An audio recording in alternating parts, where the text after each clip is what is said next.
Design. We expect to see the same overall design with the updated SIG platform that brings notable improvements compared to the previous generation.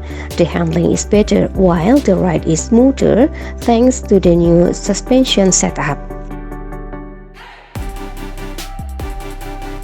Interior. As for the interior design, we don't expect to see any significant changes. Simply, the recent redesign brought so many important novelties, starting from the way better build quality and much nicer materials.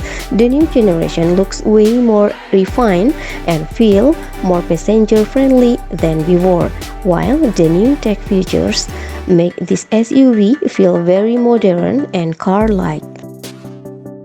Engines. Base models will come with a good old 2.0-liter turbo diesel, which puts out around 154 kW, 210 horsepower, and 500 Nm of torque. That is pretty much the same engine that powered the previous generation, which besides a decent amount of power also offers pretty good fuel economy, with its rate at 8.3 L 100 km according to the manufacturer.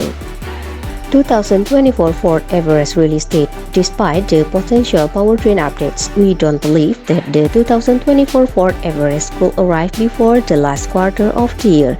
The current model starts at around 53,000 Australian dollars.